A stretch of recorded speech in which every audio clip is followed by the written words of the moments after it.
트럼프 대통령이 김정은에게 친서를 보냈다. 그런데 김정은이 거절했다. 이런 얘기 나옵니다. 그리고 우리 정부가 북한을 향해 방송하는 대북방송 스피커를 끄자 북한이 우리 주민들을 향해 송출했던 그 귀신 소리 이걸 껐다고 합니다. 다양한 북한과 관련된 이야기도 좀 준비되어 있습니다. 일단 도널드 트럼프 대통령이 어떤 의도로 이 친서를 보낸 걸까요? 함께 보시죠. 캐롤라인 레빗 백악관 대변인, 친서 교환의 여전히 열려 있다. 트럼프 대통령은 첫 임기 때 김정은과 열었던 정상회담을 토대로 진전을 이루고 싶어 한다는 얘기, 굉장히 적극적인 러브콜을 보냈고요. 여러 차례 이 뉴욕에 있는 북한 외교관에게 트럼프 대통령이 친서를 김정은에게 보낸 친서겠죠. 전달했는데 이 뉴욕에 있는 북한 외교관이 이걸 수령을 거부했다고 합니다. 수령에게 보내는 미국 수령의 친서를 감히 거부해? 이야, 캐롤라인 레빗 대변인 얘기 한번 들어보시죠. 이것도 숨기지 않았어요, 백악관이. 이것도 독특한데 한번 들어보시죠. The president remains receptive to correspondence with Kim Jong-un, and he'd like to see the progress that was made at that summit in Singapore, which I know you covered in 2018 during his first term. As for specific correspondence, I'll leave that to the president to answer. 백악관이 숨기지 않았습니다. 우리가 친서 보냈다, 열려있다. 이 말은 김정은 친서 받고 답장 보내라. 과거 트럼프 대통령이 김정은에게 받은 편지를 공개한 바도 있었죠. 이렇게요. 들어보시죠. I just showed a letter that I received just yesterday from Chairman Kim, which is a extraordinary letter. 오늘 또 돌직구엔 북한 문제 전문가 김우식 교수님이 또 계시잖아요. 이 뭐랄까 굉장히 좀 모욕스러운 상황으로 받아들일 수 있어요. 트럼프 대통령 입장에서는 이 내가 친서를 수차례 보냈는데 이게 평양으로 가지도 않고 뉴욕 차원에서 수령을 거부해? 근데도 백악관 대변인이 이거를 뭐 거침없이 공개한다? 이거 뭡니까? 지금 트럼프 2기 행정부에서는 지금 외교적인 성과를 내야 될 것 같고요. 네. 그 과정에서 지금 우크라이나 러시아 전쟁을 휴전으로 이끌겠다는 것도 처음 열심히 야심적으로 했습니다만 잘 안 되고 있고. 잘 안 되고 있다. 그다음에 이스라엘 하마스 관련도 지금 잘 안 되고 있고. 네. 그렇다면 과거에 2018년, 19년 일단 2번 만나고 또 판문점 비서까지 3번 만났던 김정은과의 브로맨스를 다시 한번 상기시켜서 부활시켜보자. 뭐 하나 지금 외교 문제가 제대로 성과를 된 게 내야 없다. 되는데 아마 그런 면에서는 오히려 트럼프 행정부 쪽에서는 북한에게 접근을 훨씬 더 적극적으로 할 동기가 있어요. 예. 왜냐하면 김정은 입장에서는 지금 러시아하고 손을 잡고 이미 파병까지 했고 그리고 러시아를 통해서 상당한 부분의 경제적 지원과 군사적 지원과 정치적 후방 효과를 가지고 있기 때문에 김정은 입장에서는 아쉬울 게 없다 이 말이에요? 지금은 뭐 내가 트럼프에 대해서는 아쉬울 게 없을 수 있다고 보고요. 그래서 친서를 수령 안 하는 겁니까? 더 중요한 것은 이제 제가 듣기로는 그때 2018년 싱가포르 회담은 잘 됐습니다만 2019년 하노이가 노딜로 끝나면서 김정은이 굉장히 화가 났다는 게 이제 북한의 그 이후의 상황입니다. 그리고 특히 그때는 김정은이 열차를 타고 평양에서 하노이까지 수천 킬로를 갔잖아요.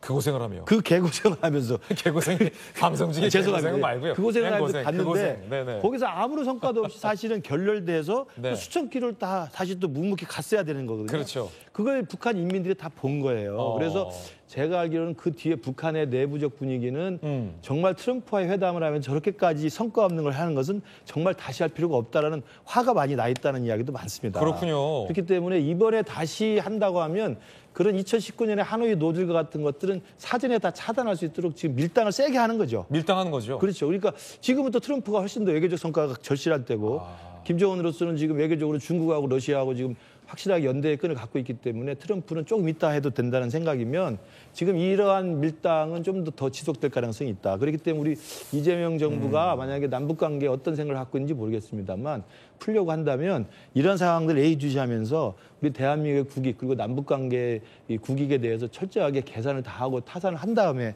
접근을 해야 한다고 생각합니다.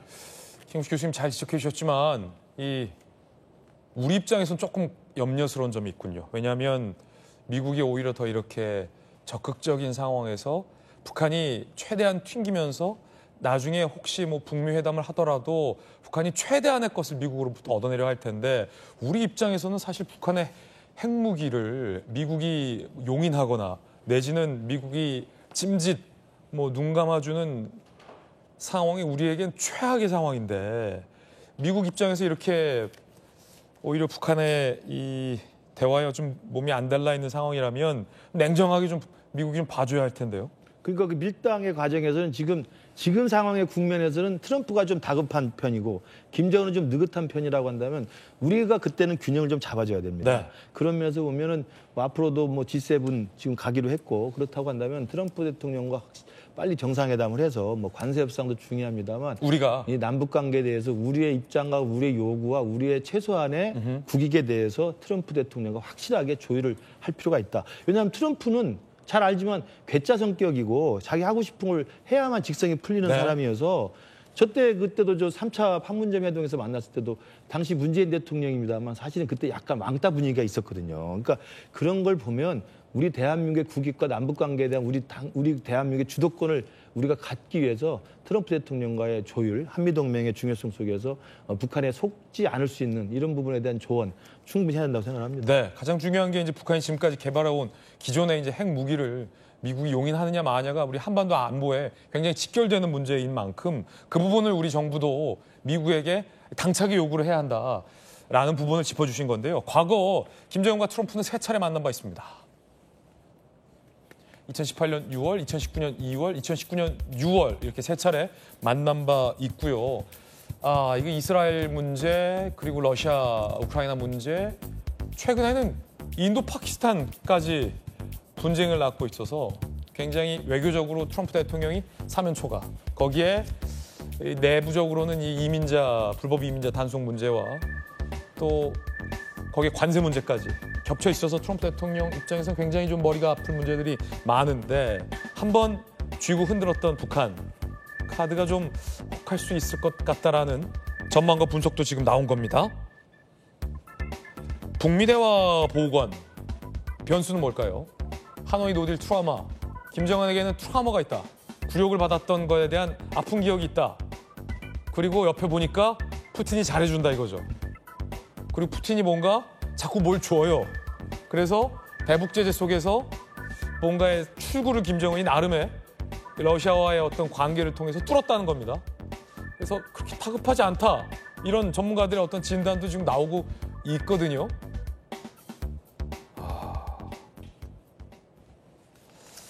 우리 정부가 좀 지혜롭게 잘 해결책을 찾으려 봅니다. 그 가운데 트럼프 대통령 부부가 공연을 보러 갔다가 욕설을 들었다고 합니다. 현장 영상으로 보시죠. First Lady, do you remember your first theater production you saw?